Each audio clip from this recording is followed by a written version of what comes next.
जब हम कुमार्ग पर जा रहे हैं, अपने घर के विपरीत दिशा में जा रहे हैं, तो उसको तुरंत त्यागना ही पड़ेगा, तभी हम सौ घर पहुँचेंगे। अपने घर तभी आएंगे जब हम उस कुमार्ग को त्याग कर यथार्थ मार्ग को ग्रहण करेंगे।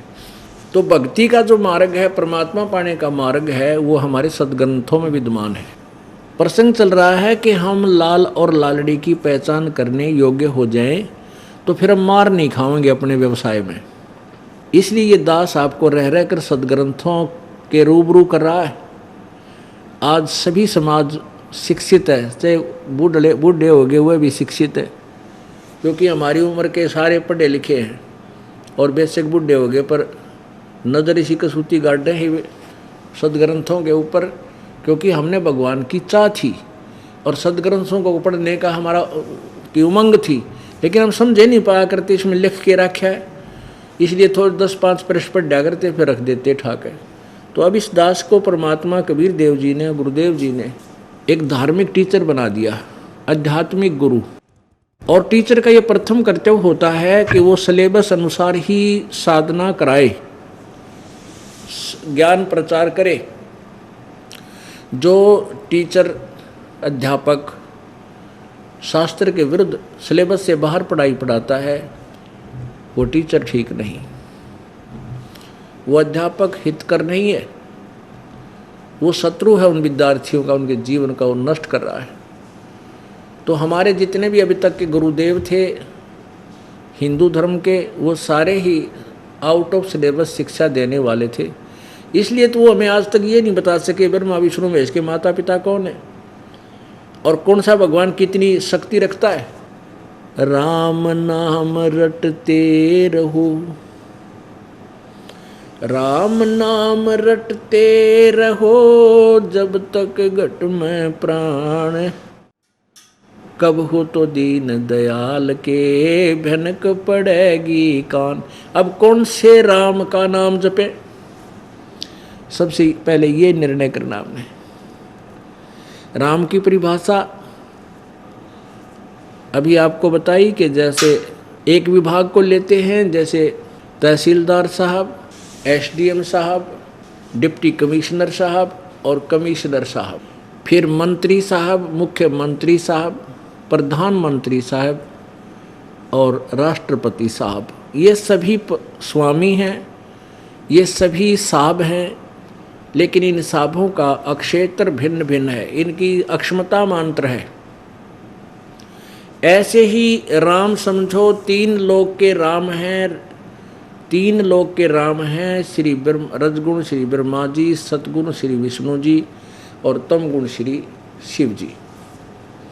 और ये एक एक विभागीय मंत्री हैं, एक एक विभाग के राम हैं। रजगुण विभाग के श्री ब्रह्मा जी, सतगुण विभाग के श्री विष्णु जी, तमगुण विभाग के श्री शिव जी। इन विभागों का कार्य क्या है। रजगुण ब्रह्मा जी के रजगुण के प्रभाव से हम संतान उत्पत्ति करते सभी प्राणी,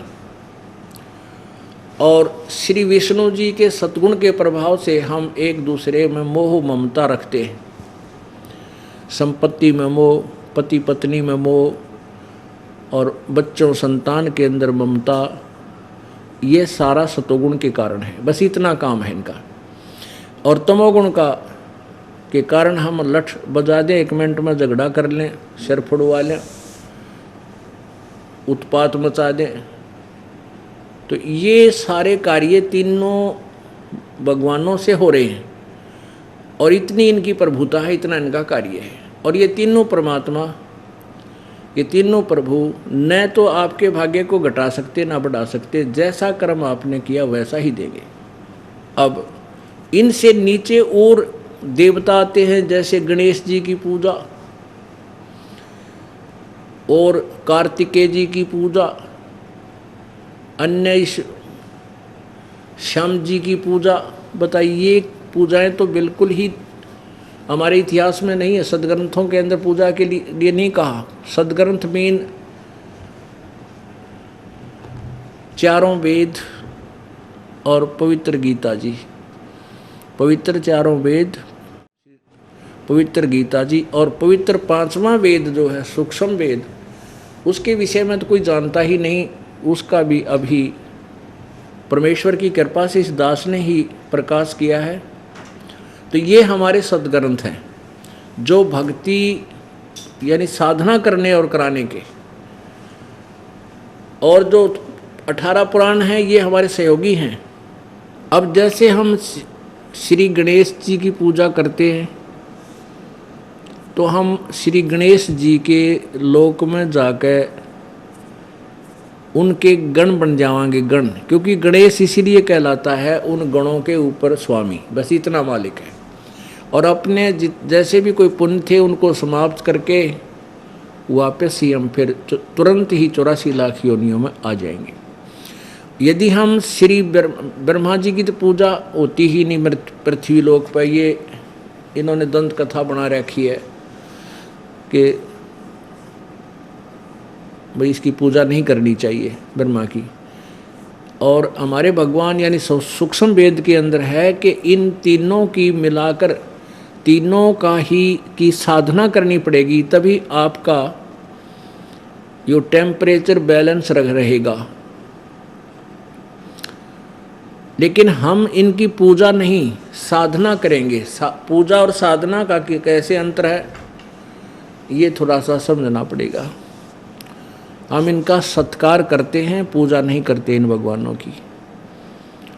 जैसे एक पति भर्ता स्त्री होती है, वो पूजा तो अपने पति की करती है, उसके प्रति उसका पूरा समर्पण भाव होता है।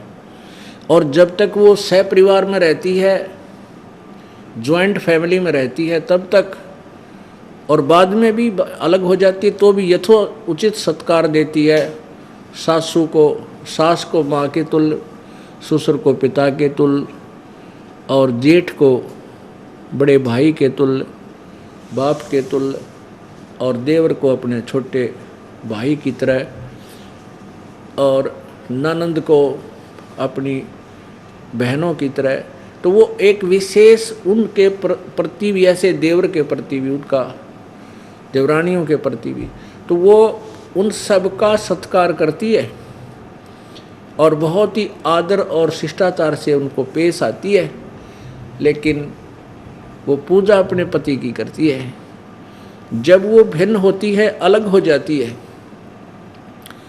न्यारी हो जाती है, तो अपना जो हिस्से का सामान आया है एक एक चम्मच तक उठा कर रख लेगी, एक नहीं छोड़ा उनमें, अपने पति के साथ चली जाती है। क्योंकि उसका वास्तविक लगाव अपने पति से ही था और उसको पता था मेरा इसी से संबंध है, इनसे तो अस्थायी संबंध है। तो ऐसे ही पुण्यात्माओं, जैसे हम साधना जो करेंगे, हम आपको सबसे पहले गणेश जी, ब्रह्मा जी, विष्णु जी, शिव जी, दुर्गा जी और ब्रह्म जी, इन सब की पूजाएं साजली देंगे। और साधनाएं, पूजा नहीं देंगे, साधनाएं देंगे। साधना का ऐसा समझो कि मजदूरी समझो। एक जैसे हमने किसी से कर्जा ले रखा है और मजदूरी करके उसके कर्जे को देना है, इसका नाम साधना होता है। और पूजा का अर्थ है कि जिसके लिए हम मजदूरी कर रहे हैं, हमने इससे यहाँ कर्जे से मुक्त होकर के कहाँ जाना है। पूजा हम उस परम पिता की करेंगे जिसके पास हमने जाने के लिए ये सारा कुछ करना पड़ रहा है। तो ये साधना है, ये मजदूरी है। तो हम सबसे पहले आपको इन भगवानों की साधना देंगे जिससे आप इनके द्वारा लिए हुए कर्जे से मुक्त हो जाओगे।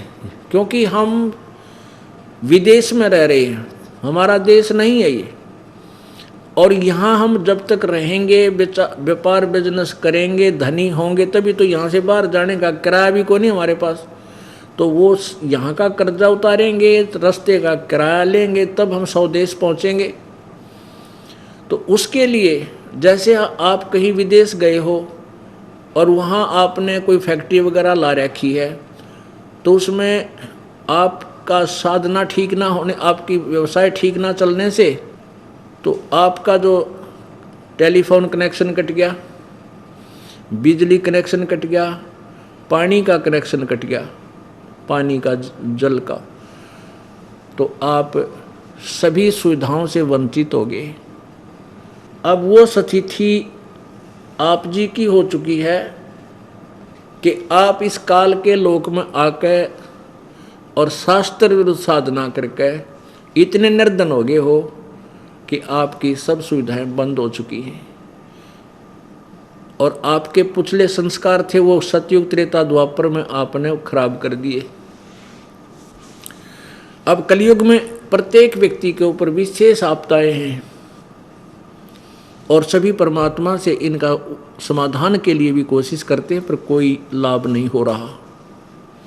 तो पहले क्या होगा कि आपको ये ब्रह्मा विष्णु महेश से जो तुम्हें सुविधाएं मिलनी थी, इनका ऋण, इनकी टैक्स ना देने से, इनका बिल ना भरने से इन्होंने अपनी सुविधाएं बंद कर दी तुम्हारी सारी, क्योंकि ये नहीं दे सकते आपको। मासा घटे न तल बधे, विद ना लिखे जो लेख, सच्चा सतगुरु मेट कर ऊपर मारे मेख। तो ये भगवान ना तो आपके किसी संस्कार को कम कर सकते ना ज्यादा कर सकते। केवल पूर्ण परमात्मा सतपुरुष कबीर जी वही आपके संस्कारों में परिवर्तन कर सकता है, आपके पाप कर्मों का नाश कर सकता है, और आपको अपने कोटे से भी सुविधा दे सकता है।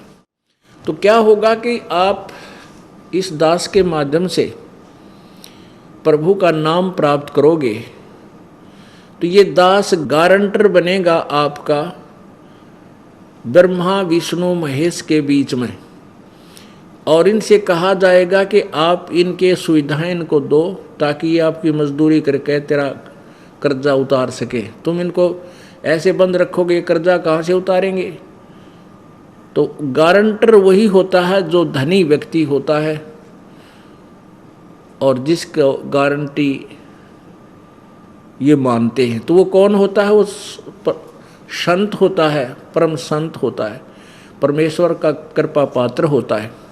तो ये दास आपका गारंटर बनता है ब्रह्मा विष्णु महेश गणेश दुर्गा और ब्रह्म के बीच में, कि आप इनके कनेक्शन चालू करो, ये आपकी मजदूरी करके साधना करके आपका कर्जा पूरा करेंगे। तो आपको जिस दिन यह मंत्र मिल जाता है, प्रथम मंत्र, उसी दिन आपके गारंटी के कागज इन भगवानों के पास पहुंच जाते, ऑटोमेटिक फैक्स हो जाता है। तो ये सब सुविधाएं आपको शुरू कर देते हैं, और उसमें क्या होता है कि वो परमात्मा उस संत परमेश्वर कबीर देव जी के कोटे से आते हैं उनके पास, तब वो सुविधाएं आपको देनी शुरू करते हैं। फिर आपको इतना तैयार कर दिया जाता है कि अब आप अपने पैरों पर खड़े हो जाओ। तरीका बताया जाता है राम नाम का धनी होने का, कि दान करो, भक्ति सिमरन करो, नाम जपो, सेवा करो। फिर इन साधना से आपको क्या सुविधा होगी कि आपके अंदर जो शरीर में कमल बने हुए हैं, कमल हमारे शरीर में प्रत्येक मानव के, स्त्री या पुरुष के शरीर में रीढ़ की हड्डी, बैकबोन के अंदरली साइड में, पेट की तरफ, ऐसे मांस और हड्डी के बीच में एक बहुत सुंदर, बहुत ही बारीक सा आंतड़ियों की लाइन सी है, पट्टी सी बनी हुई है, उसके ऊपर स्थान स्थान पर ये कमल बने हैं। तो इन नाम के जाप से वो कमल धीरे धीरे जो है खिलने शुरू होंगे, फूलने शुरू हो जाएंगे। जितनी भक्ति आपकी होती जाएगी, अंदर के जो कमल हैं वो खिलते जाएंगे। कहने का भाव ये है कि जितनी आपकी कमाई धन वहाँ पहुँचता जाएगा इनके अकाउंट में, आपके अकाउंट में, उतनी ही सुविधा, उतना ही राहत आपको ये ब्रह्मा विष्णु महेश गणेश और दुर्गा देना प्रारंभ कर देंगी। तो आपके घर में सुख, आपके शरीर में सुख, काम में बरकत बहुत घनी होने लग जाएगी।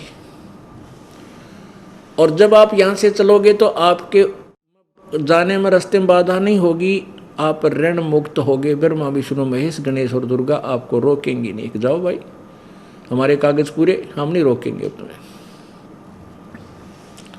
तो इनकी भक्ति, इनकी साधना करनी है। हम सबसे पहले आपको इनकी प्रॉपर वे, भक्ति का प्रॉपर वे बताएंगे, शास्त्र अनुकूल साधना देंगे जिससे ये लाभ आपको देंगे। अब इसके बाद इस साधना से हमारा काम नहीं चलेगा। इसके बाद हमारे ऊपर इस ब्रह्म का भी कर्जा है, 21 ब्रह्मांड के प्रभु का भी कर्जा है, ऋण है। इसके लिए भी एक मंत्र हम आपको देंगे, उस मंत्र का जाप करके हम इसके ऋण को उतारेंगे। फिर हम परब्रह्म अक्षर पुरुष के लोक से ब्रह्मांडों को पार करके सतलोक जाएंगे अपने घर पे। तो रास्ते में इसके ब्रह्मांडों, बहुत लंबा रास्ता है, उसका भी हमने टैक्स देना होगा, किराया देना होगा इसके लोकों से जाने का, उसका भी मंत्र है। जैसे गीता जी अध्याय नंबर 8 के श्लोक नंबर 13 में कहा कि गीता ज्ञान दाता ब्रह्म कहता है कि ओम इति एक अक्षरम ब्रह्म व्यवहारन माम अनुसमरन ये प्रयाति तजन देहम सयाति परमाम गतिम। मेरा एक मुझ ब्रह्म का एक ओम अक्षर यही मंत्र है, एक ओम अक्षर है मुझ ब्रह्म का, और जो अंतिम श्वास तक इसका स्मरण करता हुआ शरीर छोड़कर जाता, वो मेरे वाला लाभ प्राप्त करता है, वो परम गति को प्राप्त होता है। तो यानी ओम नाम से जो राहत मिलती है वो ब्रह्म की साधना है। गीता जी अध्याय नंबर 17 के श्लोक 23 में कहा कि ओम तत्सत इति निर्देश ब्रह्मण त्रिविध समर्थ है। अब वो 3 मंत्र का जो जाप है वो सच्चिदानंद घन ब्रह्म यानी इस गीता ज्ञान दाता से अन्य कोई परमात्मा है, पूर्ण ब्रह्म, उसका जाप है। तो उसमें ओम मंत्र तो ब्रह्म का है, क्लियर है ये तो। तत् और सत्य सांकेतिक गुप्त है। जो उसमें तत् मंत्र है वो ये दास बताएगा, वो गुप्त कोड वर्ड है ये तत्। तो वो जो मंत्र है तत्व वाला, वो अक्षर पुरुष पर ब्रह्म के लोक से हम पार होंगे, उसकी कमाई हम इस अक्षर ब्रह्म यानी परब्रह्म को दे देंगे।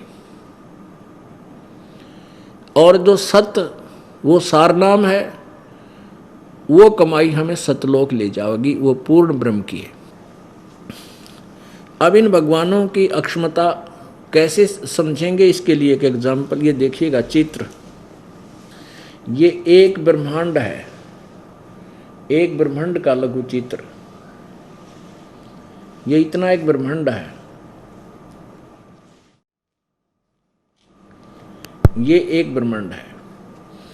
इसमें ये पाताल लोक है, ये पृथ्वी लोक है और ये स्वर्ग लोक है। इन 3 लोकों पर श्री ब्रह्मा रजगुण, श्री विष्णु सतगुण और श्री शिवजी तमगुण का अधिपत्य है। ये तीनों एक एक विभाग के इन 3 लोकों पर बस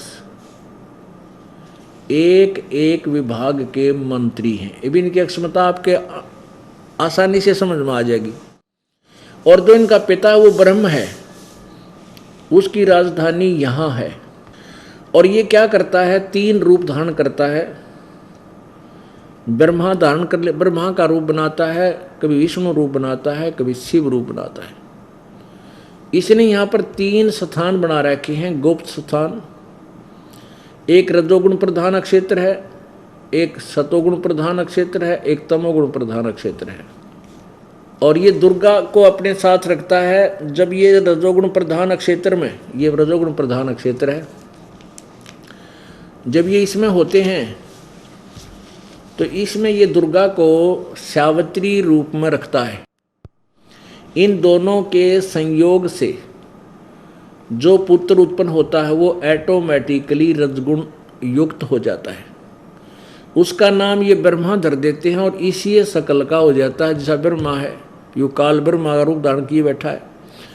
और फिर ये इसने एक सतोगुण प्रधान क्षेत्र बना रखा है। इसमें ये स्वयं को विष्णु रूप धारण कर लेता है और दुर्गा को लक्ष्मी रूप में रखता है। इन दोनों के संयोग से जो पुत्र उत्पन्न होता है वो विष्णु के आकार का, विष्णु से शकल का हो जाता है और सतोगुण युक्त हो जाता है। और ये तीसरा स्थान है, ये तमोगुण प्रधान क्षेत्र है। जब इसमें ये काल होता है ये शिव रूप धारण कर लेता है और दुर्गा को ये पार्वती रूप धारण कराता है। इन दोनों के मेल से, संयोग से जो पुत्र उत्पन्न होता है वो ऑटोमेटिकली शिव जी की शकल जैसा हो जाता है और ये तमोगुण युक्त हो जाता है। फिर इन तीनों को बेहोश रखते हैं ये। इन तीनों पुत्रों को जब तक ये युवा नहीं होते तब तक इनको अचेत रखते हैं और परवरिश जारी रखते हैं, और जब ये जवान हो जाते हैं तो इनको सचेत करके इन तीनों का शादी कर देते हैं। यही दुर्गा अपने 3 रूप धारण और करती है, सावित्री, लक्ष्मी और पार्वती की, और इनकी शादी कर देती है। अब सतोगुण प्रधान क्षेत्र क्या है, रजोगुण प्रधान क्षेत्र क्या है? एक मकान में 3 कक्ष हैं। एक कक्ष में चित्र लगा रखे, अश्लील चित्र, और दूसरे में लगा रखे हैं साधु संत फकीरों के, बहुत शांत स्वभाव वाले व्यक्तियों के, और तीसरे में लगा रखे हैं शहीदों के, क्रांतिकारियों के, शूरवीरों के। तो जिसमें व्यक्ति उस अश्लील चित्र लगे हुए कक्ष में जाता है तो उसका मन उन चित्रों को देख करके वैसा ही, उसी स्वभाव वाला, वैसे ही विचार उथल पुथल वही मच जाती है, और जब तक वहाँ रहता है उसमें वही धारणा बनी रहती है। ऐसे ही जब वो दूसरे कक्ष में साधु संत फकीरों के, भक्तों के जिसमें चित्र लगे उनकी इतिहास से वो परिचित होता है, वहाँ जाते ही मन इतना शांत हो जाता है, बहुत ही शांत हो जाता है, साधु जैसा स्वभाव बन जाता है।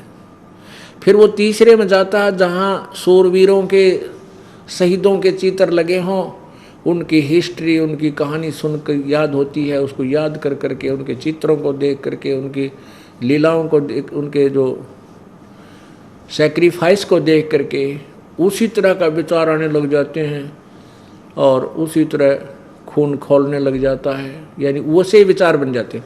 तो ऐसे इस काल भगवान ब्रह्म ने इस ब्रह्मलोक के शून्य में, शून्य शिखर में, शिखर माने चोटी पे, वहाँ एक गुप्त स्थान बना, ये एक अलग ऐसा स्थान बना रखा है, वहाँ कोई नहीं जा सकता, ये जिसको चाहेगा वही जा सकता वहाँ पर।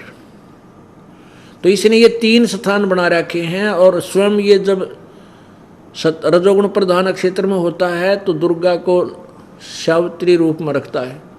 जब तक ये उस क्षेत्र में रहता है तो इनके मन में वही स्वभाव, वैसा ही विचार आते रहते हैं, और जब उस इनसे जो पुत्र उत्पन्न होता है उसके विचार भी वैसे ही हो जाते हैं।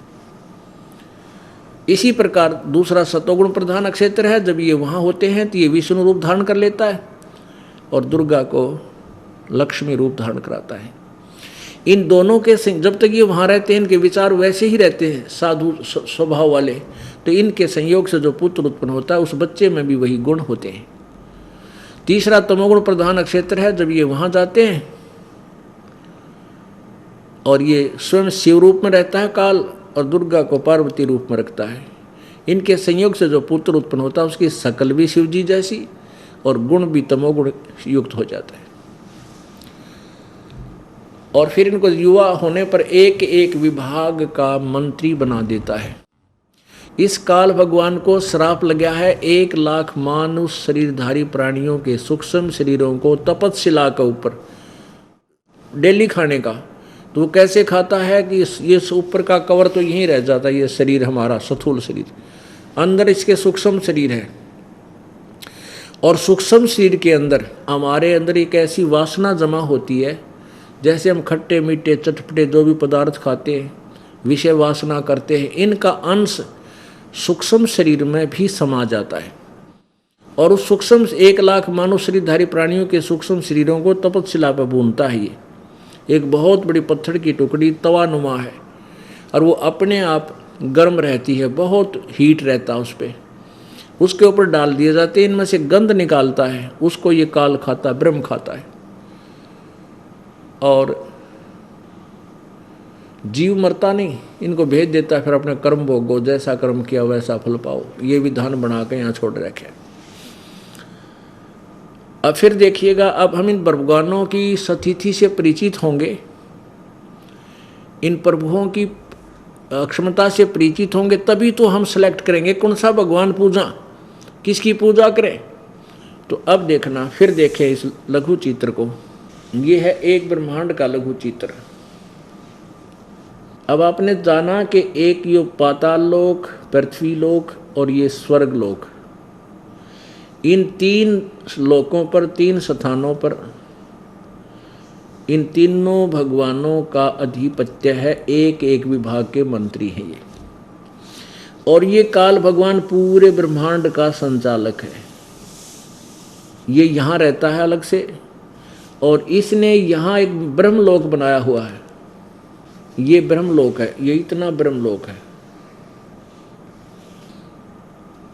इसमें इन महाइंद्र का द्वीप, नकली सतलोक, नकली अलकलोक, नकली अगमलोक और नकली अनामी लोक बनाए हैं, धोखा देने के लिए जीव को। और ये 88,000 खेड़े हैं सप्तऋषियों के, और ये सप्तपुरी है, ये धर्मराय का लोक है, ये 88,000 खेड़े हैं इधर। और ये दुर्गा का अलग से स्थान भी है, ये समुद्र के बीच में, ये मीठे जल का समुद्र है, यहाँ अलग से दुर्गा का एक और द्वीप है।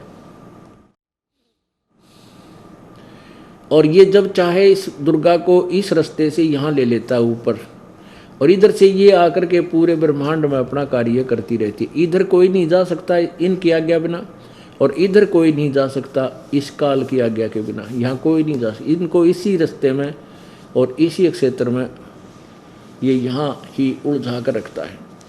अब ये तो एक ब्रह्मांड हुआ, एक ब्रह्मांड में ब्रह्मा विष्णु महेश की सतिथि आपको पता चला। ये तो ब्रह्म एक ब्रह्मांड और ऐसे ऐसे 21 ब्रह्मांड का मालिक है ये ब्रह्म, क्षर पुरुष। ये देखो, इसको ज्योति निरंजन काल भी कहते हैं। ये है ज्योति निरंजन काल ब्रह्म के 21 ब्रह्मांड का लघु चित्र। ये देखो, अब ये 21 ब्रह्मांड आ गए, ये 21 ब्रह्मांड है काल भगवान के।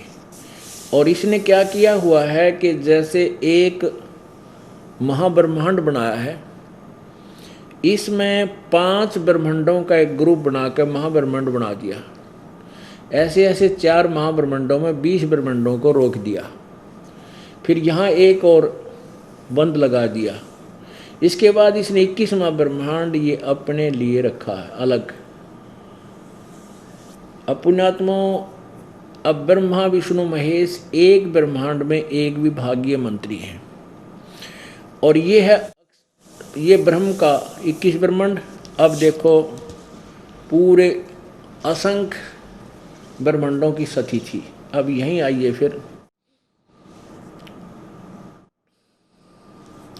ये है 21 ब्रह्मांड, ये है 21 ब्रह्मांड काल के, ज्योति निरंजन काल के 21 ब्रह्मांडों का, अर्थात काल लोक। ये इतना रह गया। ये तो है ब्रह्म का, और ब्रह्मा विष्णु महेश इस एक ब्रह्मांड में एक विभागीय मंत्री है, साहब हैं, राम हैं, प्रभु हैं। और ये है 7 संख ब्रह्मांड, ये परब्रह्म के, ये जो ये लाइन है परब्रह्म के। और ये देखो पूरा, ये असंख्य ब्रह्मांडों का कुल मालिक ये है कबीर देव परम अक्षर ब्रह्म। ये अक्षर पुरुष है, ये क्षर पुरुष है, क्षर पुरुष। 21 ब्रह्मांड जिसके हैं ये क्षर पुरुष, और 7 संग ब्रह्मांड का ये है ये अक्षर पुरुष। इसको अक्षर पुरुष को अक्षर ब्रह्म भी कहते हैं, क्षर पुरुष को क्षर ब्रह्म भी कहते हैं। और ये है अक्षर, ये परम अक्षर पुरुष के असंख्य ब्रह्मांड, जो ओवरऑल कंट्रोलर है, जो इन पे भी मालिक है, इन पे भी मालिक है और इन पे भी मालिक है। तो ये परम अक्षर ब्रह्म, इस परम अक्षर ब्रह्म का पूरे असंख्य ब्रह्मांडों पर प्रभुत्व है, ये कुल का मालिक है। अब हम इस एक ब्रह्मांड के एक विभागीय मंत्री श्री ब्रह्मा जी, विष्णु जी और शिव जी की पूजा करते रहे। इनकी साधना से हम इन्हीं के लोक में रहे, इनकी पूजाओं से हम यहीं रहे। इन तीन लोकों में पृथ्वी लोक पर जन्म हुआ, यहाँ से पुण्य किए स्वर्गलोक में खत्म किए, कुछ पाताल लोक पर जा समाप्त किए, और ब्रह्म की साधना की तो हम इस ब्रह्म लोक में चले गए। यहाँ और ज़्यादा आनंद है, बहुत ज़्यादा लंबा समय होता है, तो उस कमाई को हम ऐसे बर्बाद करते रहे। अब हमने कौन से भगवान की पूजा करनी है और उससे हमें क्या लाभ होगा, ये आपको पता चलेगा। जैसे हम ब्रह्मा विष्णु महेश जी की पूजा करते थे, ये शास्त्र विरुद्ध थी। आपने गीता जी अध्याय नंबर 15 के श्लोक नंबर 1 से 4 में और 16-17 में पढ़ा सुना, उसको आज फिर आपको दोबारा बताते हैं। गीता जी अध्याय नंबर 15 के श्लोक नंबर 1 में क्या कहा है कि ये देखिएगा, श्रीमद् भगवत गीता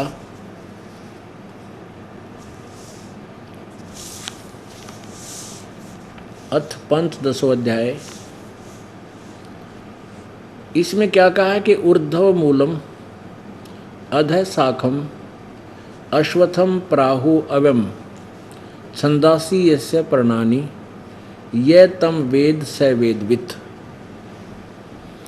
इसका क्या अर्थ है कि ऊपर को मूल वाला, ऊपर को जड़ वाला और नीचे को तीनों गुण रूपी शाखा वाला। पहले चित्र देखें, आसानी से समझ में आएगा। पवित्र गीता जी का ये 15वां अध्याय।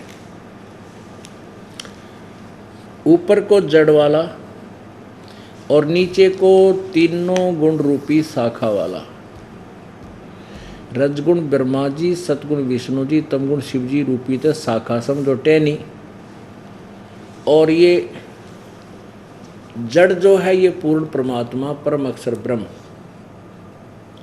ये परम अक्षर ब्रह्म है।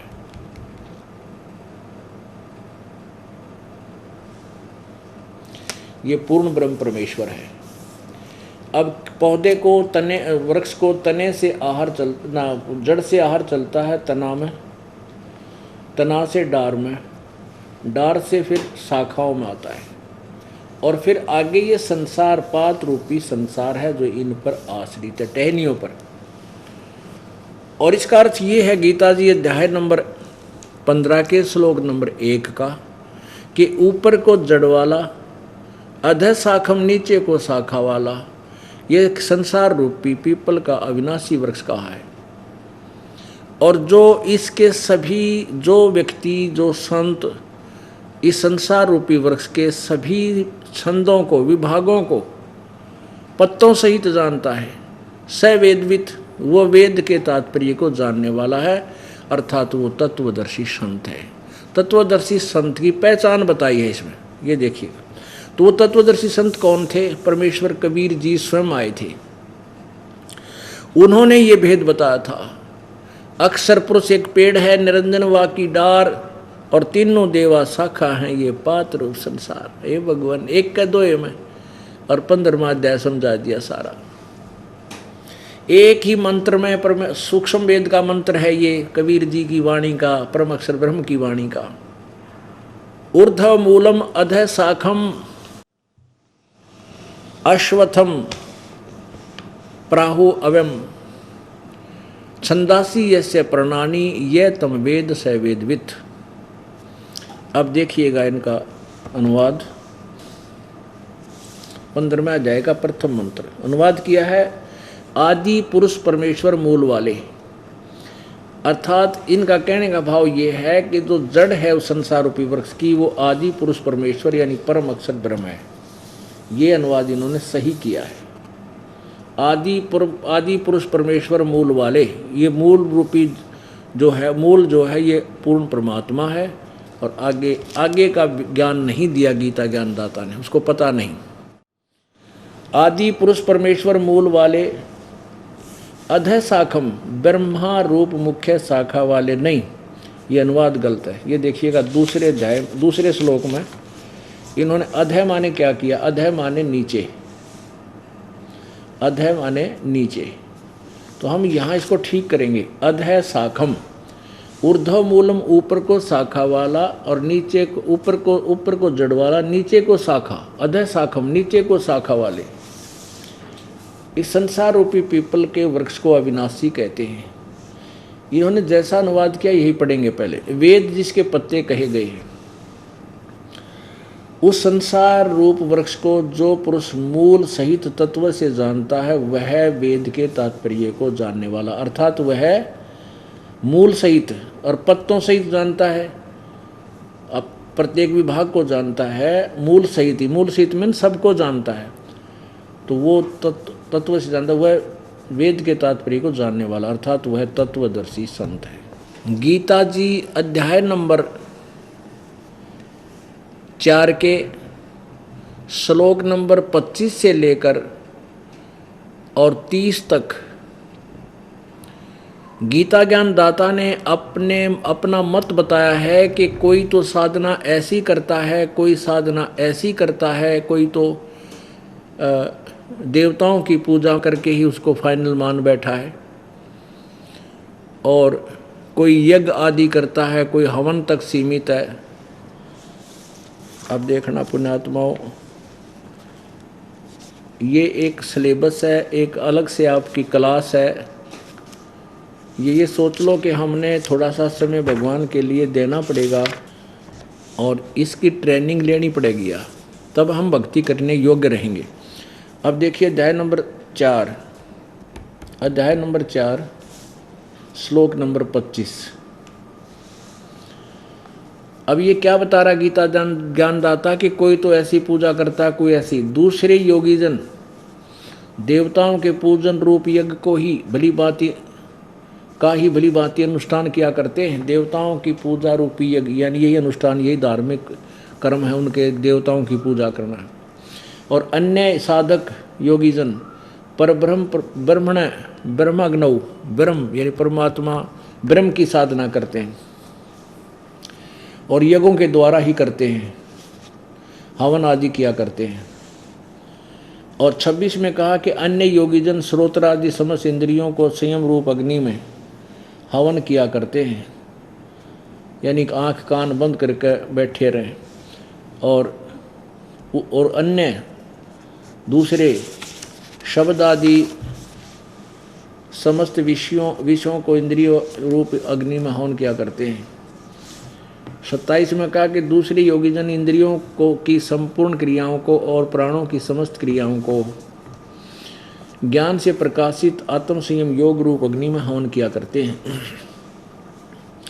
28 में कई पुरुष धर्म संबंधी यज्ञ करने वाले हैं, केवल धर्म भंडारे करते रहते, दान दे दिया कि भंडारे कर दिए, और कुछ तपस्या ही करते रहते हैं, और दूसरे कितने ही योग करते रहते हैं, आसन, और कितने ही अहिंसा आदि तिक्सिक व्रतों से युक्त रहते हैं, जो मुंह पर पट्टी बांध कर नंगे पैरा घूमते हैं। और कुछ स्वाध्याय रूप ज्ञान यज्ञ करने वाले हैं, यानी केवल पाठ पठन करते हैं, गीता का पाठ कर लिया, वेदों का पाठ कर लिया। फिर कहा दूसरे 29-30 में दूसरे कितने ही योगीजन अपान वायु में प्राणवायु को हवन करते हैं, वैसे ही प्राणवायु को अपान वायु में या श्वास पर उस श्वास को केवल देखते रहते हैं। अन्य कितने ही नियमित आहार करने वाले हैं, यानी बहुत सूक्ष्म आहार करते हैं। प्राणायाम प्रयाण पुरुष प्राण और अपान गति को रोककर प्राणों में ही हवन किया करते हैं। ये सभी साधक यज्ञों द्वारा पापों का नाश कर देने वाले यज्ञों को जानने वाले हैं। अब इसका वास्तविक अर्थ क्या है कि कोई तो ऐसी साधना करता है, कोई ऐसे करता है, कोई देवताओं की पूजा करता है, कोई केवल धर्म भंडारे करता रहता है, कोई तपस्या करता है, कोई स्वाध्याय करता रहता है, कोई आंख कान बंद करके अभ्यास करता रहता है। कहती ये सभी साधना जो कर रहे हैं ये अपनी साधनाओं को पाप नाशक जानते हैं, ये पाप नाशक जानकर ही कर रहे हैं।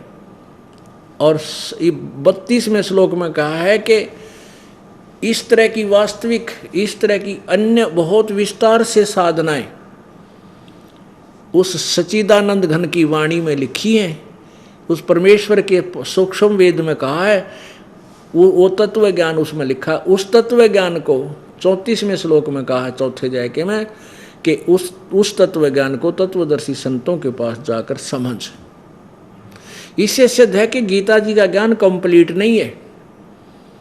उसके विषय में कहा है कि वो और विस्तार से जो लिखा वो सच्चिदानंद घन की वाणी में, अर्थात उस परमेश्वर की अपने मुख से बोली हुई वाणी में।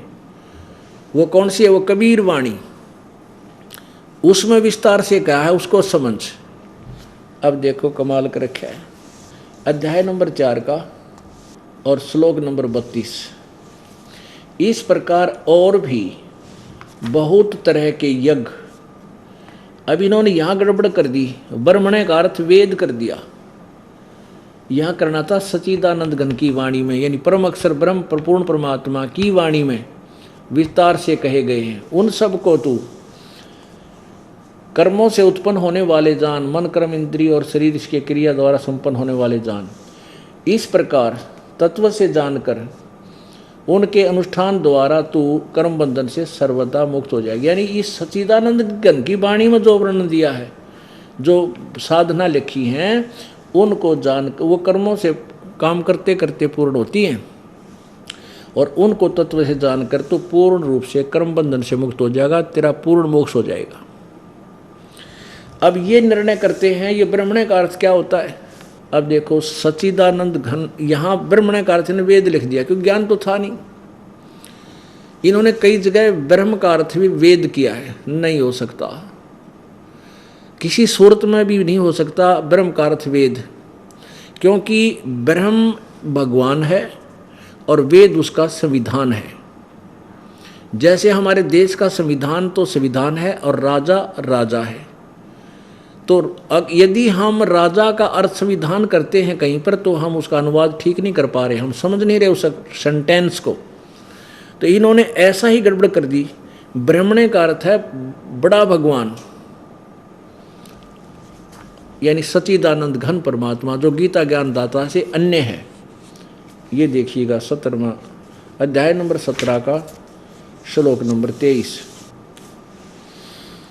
क्या लिखा है। ओम तत्सत इति निर्देश है, ब्रह्मण है त्रिविध समर्थ है, ब्राह्मणा तेन वेदा च यज्ञा च विहिता पुरा। ओम तत्सत इति निर्देश है ब्रह्मण। ब्रह्मण माने पूर्ण परमात्मा परमेश्वर ब्रह्म का 3 मंत्र का जाप है ओम तत्सत। इसका निर्देश है, निर्देश माने नथिंग एल्स, और कोई जाप नहीं। समरण करने का 3 प्रकार से समरण होता है, इसका 3 विधि। और विद्वान, ब्राह्मणा माने विद्वान पुरुष, उसी से सृष्टि के प्रारंभ में ये ऐसी साधना करते थे। हमने अब सच्चिदानंद घन इस ब्रह्म का, ब्रह्मणे का अर्थ लेना है इन्हीं के अनुवाद में। ओम तत्सत, ऐसे यह 3 प्रकार का सच्चिदानंद घन ब्रह्म का नाम कहा है। ब्रह्मणे माने सच्चिदानंद घन ब्रह्म। हम यहाँ आते हैं वापस चौथे अध्याय के 32वें श्लोक में। अब यहाँ लिखा, यहाँ करना वेद के स्थान पर सच्चिदानंद घन ब्रह्म की वाणी। मुख्य माने उनके मुखारविंद से उच्चारण उस वाणी में, मुख से उच्चरित वाणी में। अब यहाँ इस प्रकार बहुत तरह के यज्ञ सच्चिदानंद घन की वाणी में विस्तार से कहे गए। उन सब को तू मन इंद्रिय और शारीरिक क्रियाओं द्वारा संपन्न होने वाले जान। इस प्रकार तत्व से जान कर तू उनके अनुष्ठान द्वारा उस साधना से कर्म बंधन से सर्वथा मुक्त हो जाएगा, पूर्ण रूप से मोक्ष हो जाएगा। और यहाँ चौथे अध्याय के 34वें श्लोक में क्या बताया है, चौथे अध्याय के ही 34वें श्लोक में, कि उस ज्ञान को, ओह सच्चिदानंद घन ब्रह्म की वाणी में जो तत्व ज्ञान है, उस ज्ञान को तू ओह तत्वदर्शी ज्ञानियों के पास जाकर समझ। जो गीता से अलग है वो ज्ञान, और गीता ज्ञान दाता नहीं जानता वो कोई किसी अन्य तत्वदर्शी संत की तरफ संकेत कर रहा है। उस ज्ञान को तू तत्वदर्शी ज्ञानियों के पास जाकर समझ। उनको भली भांति दंडवत प्रणाम करने से, उनकी सेवा करने से और कपट छोड़कर सरलता पूर्वक प्रश्न करने से वे परमात्म तत्व को भली भांति जानने वाले ज्ञानी महात्मा तुझे उस तत्व ज्ञान का उपदेश करेंगे। अब पुण्यात्माओं, दो कंसेप्ट क्लियर हो गए। एक तो ये है कि गीता जी में जो ज्ञान दिया है वो कंप्लीट नहीं है, और जो सच्चिदानंद घन ब्रह्म की वाणी के बारे में जो जानता है वो तत्वदर्शी संत है। और सच्चिदानंद घन ब्रह्म की वाणी यानी पांचवा वेद, वो परमेश्वर की वाणी, कबीर वाणी में जो ज्ञान लिखा है वो पूर्ण मोक्षदायक है। अब वो तत्वदर्शी संत होगा कैसा, वो 15वें अध्याय के प्रथम श्लोक में बता, उसकी पहचान बता दी कि जो उल्टा लटके हुए संसार रूपी वृक्ष के जड़ते लेकर और तना, डार और शाखाओं तक बता देगा। सवेदवित वो तत्वदर्शी संत है, वह वेद के तात्पर्य को जानने वाला है। अब इस गीता ज्ञान दाता ने केवल संकेत किया है कि ऊपर तो जड़ है और नीचे को तीनों गुण रूपी शाखा, ये संकेत अवश्य कर दिया, बीच का कोई वर्णन नहीं। वो ये दास बताएगा, जो कबीर, जो परमेश्वर ने अपनी वाणी में पहले ही बोला हुआ, वही दास आपको सुनाएगा। ये देखिएगा श्रीमद् भगवत गीता, और इसके हम 15वें अध्याय में फिर आते हैं।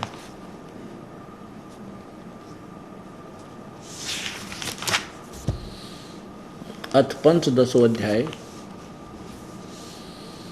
ऊर्ध्व मूलम अध शाखम अश्वत्थम प्राहो अवम छंदासी यस्य पर्णानि ये तम वेद स वेदवित। आदि पुरुष मूल वाले, अधः शाखम, इसको यहाँ पढ़ो, नीचे को शाखा वाला, ऊपर को संसार रूपी वृक्ष। संसार रूपी पीपल के वृक्ष को अविनाशी कहते हैं, वेद जिसके पत्ते कहे गए। और उस संसार रूपी वृक्ष को जो मूल सहित तत्व से जानता है, स वेदवित, वह वेद के तात्पर्य को जानने वाला, अर्थात वह तत्वदर्शी संत है। अब फिर देखो सच्चिदानंद घन की वाणी में, अक्षर पुरुष एक पेड़ है, निरंजन वा की डारे, तीनों देवा शाखा हैं, ये पात रूप संसार। ये है सच्चिदानंद घन की वाणी। इसमें लिखा है वो क्लियर, ये देखो, ये है वो 15वें अध्याय का प्रथम श्लोक में जो कहा है कि ऊपर को जड़ नीचे को शाखा वाला। इसको तत्व से परमेश्वर ने बताया अपनी वाणी में, कबीर जी ने। कबीर, अक्षर पुरुष एक पेड़ है, और निरंजन यानी ये ब्रह्म, ये काल, निरंजन वा की डार, और तीनों देवा शाखा हैं, वही पात रूप संसार। ओए कितना निर्मल ज्ञान भगवान दे के गए थे। और उस अपनी अमरवाणी में जो सदग्रंथ इसके लिए संकेत कर रहे हैं कि वो है तत्व ज्ञान। ये तो जड़ है, पूर्ण परमात्मा परम अक्षर ब्रह्म, ये परम अक्षर ब्रह्म है, पूर्ण ब्रह्म परमेश्वर। और ये तना जो है, ये है अक्षर पुरुष यानी परम पर ब्रह्म। और ये देखो डार, ये क्षर पुरुष है, इसको क्षर ब्रह्म भी कहते हैं, ब्रह्म भी कहते हैं। ये डार है, इसके आगे 3 शाखाएं हैं, रजगुण ब्रह्मा, सतगुण विष्णु, तमगुण शिवजी रूपी शाखाएं, और ये पात रूप संसार। अपुण्यात्माओं, अब ये आपने देखा कि ये 3 परमात्मा, अक्षर, परम अक्षर ब्रह्म, अक्षर ब्रह्म और क्षर ब्रह्म, 3 का प्रमाण कहाँ है कि ये भगवान है।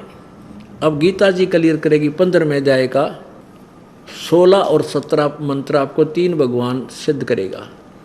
इससे पहले 8वें अध्याय के प्रथम श्लोक में 8वें अध्याय के प्रथम श्लोक में अर्जुन ने प्रश्न किया कि हे भगवान, आपने 7वें अध्याय के 29वें श्लोक में जिस तत्ब्रह्म के बारे में कहा है कि उसको जो जान लेगा फिर वो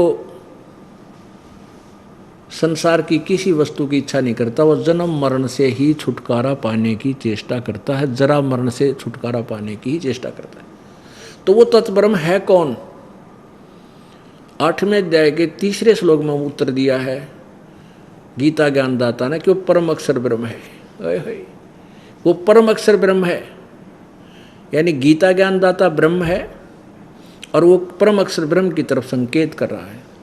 7वें अध्याय का 29 मंत्र पढ़ेंगे, ये देखिएगा। अध्याय नंबर 7 और श्लोक नंबर 29। जरा मरण मोक्षाय माम आश्रित्य यतन्ति ये ते ब्रह्म तत्विदु। ब्रह्म तत्व, इसको तत् ब्रह्म भी बोलते हैं। कृत्सनम अध्यात्मम कर्म च अखिलम, इसका यहाँ अनुवाद किया है इन्होंने।